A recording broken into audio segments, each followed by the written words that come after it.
자, 오늘은 서면교류서 관련된 질문 하나 주셨습니다. 여기에 대해서 한번 말씀을 드려보겠습니다. 먼저 질문을 읽어보겠습니다. 안녕하세요, 변호사님. 저는 수원에 있는 오피스텔 구분 수의자입니다. 다름이 아니고 저희 건물에서 조만간 관리단 총회가 있을 예정인데 관리사무소에서 안내문을 보내왔습니다. 그런데 안내문과 함께 서면교류서가 왔는데요. 예정 총회 기일이 적혀 있었습니다. 이때 총회 기일 뒤에 총회가 무산될 경우 6개월간 본 서면교류서는 유효하다라는 글자를 추가로 적어도 유효한 것일까요? 이런 질문을 주셨습니다. 자, 이런 질문은 실무상 자주 주시는 질문에 해당됩니다. 집합건물의 소유 및 관리하는 법률, 즉 집합건물법에 따르면요. 관리단 집회에서의 의결 방법으로서 세 가지를 규정하고 있어요. 즉, 조문을 보시면 1항에서 관리단 집회의 의사는 이 법 또는 규약에 특별한 규정이 없으면 구분 소유자의 과반수 및 그리고죠. 및 의결권의 과반수로서 의결한다 라고 규정하고 있어서 직접 의결을 원칙으로 하고 있습니다.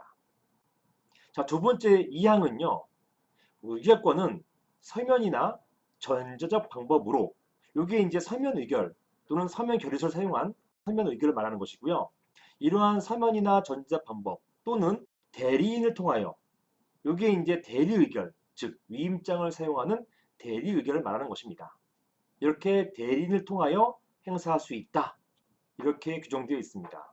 즉 직접 의결, 서면 의결, 대리 의결 이렇게 세 가지 종류의 의결 방법을 규정하고 있습니다. 그리고 제3항에서 관리단 집회의 소집을 통지할 때는 서면이나 대리 의결권을 행사할 수 있다는 내용과 구체적인 의결권 행사 방법을 명확히 밝히도록 규정해 놓고 있고요. 이게 시행령에서는 더 구체화하고 있습니다. 즉 시행령에서는요. 제14조에서는요. 제1항 관리단 집회의 소집 통지를 할 때에는 서면에 의해서 의결권을 행사하는 데 필요한 자료를 첨부해야 된다라고 규정해 놓고 있습니다. 그리고 제2항에는요. 서면에 의한 의결권 행사는 규약 또는 관리단 집회의 결의로 달리 정한 바가 없으면 관리단 집회의 결의 전까지 할 수 있다라고 규정해 놓고 있습니다. 자, 보시는 것처럼 집합건물법은 관리단의 의결권 행사 방법에 대해서 직접 의결, 서면 또는 전자 방법의 의결, 그리고 대리인을 통한 의결 이렇게 세 가지 종류를 규정하고 있습니다.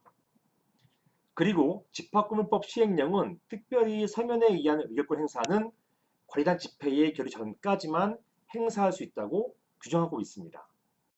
따라서 서면에 의한 의결권 행사는 관리단 집회일까지 하는 것이 원칙입니다. 정확히는 집회 결의가 있기 전까지 하는 것이죠. 다만 판례는 기한의 정함이 없는 서면결의서를 받다가 관리단 집회를 개최하자 그때까지 받았던 서면결의서를 집회에서 사용했어요. 이렇게 사용한 사례에서 그러한 서면결의서도 유효한 것으로 인정한 사례가 있었습니다. 즉 서면결의서가 기한의 정함이 없이 서면결의서만으로 받고 있다가 나중에 관리단 집회가 열린다 하니까 직접 참석한 경우와 위임 참석한 경우 그리고 여기에 있는 기한의 정함이 없는 서면결의서를 활용한 경우 이 경우에도 유효하다 이렇게 본 사례가 있습니다.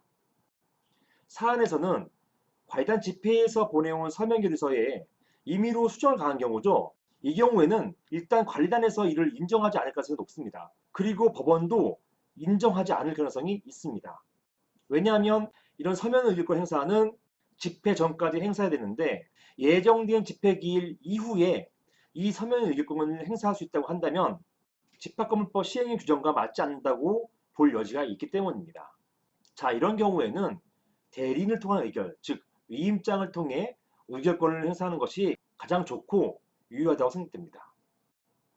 위임장의 형식에 대해서는 판례는 위임장의 형식 불문한다 라고 하고 있기 때문에 반드시 집회기일을 명시할 필요가 없고 만약 집회가 개최되지 못하면 이후 위임장은 6개월간 유효하다. 여기에서 6개월은 예시입니다. 얼마간 유효하다 이런 문구를 넣을 수도 있습니다. 한편 관리단 집회를 소집 통지할 때 관리단에서 위임장이 없이 서면결에서만 보내왔다 하더라도 법이 위임을 통한 대리의결을 허용하고 있기 때문에 이처럼 위임장을 임의로 만들어서 사용할 수가 있습니다. 그리고 이러한 위임장을 주최 측에서는 거부할 수가 없는 것입니다. 결론적으로 과의단에서 보내온 서면결의서를 수정하지 마시고요.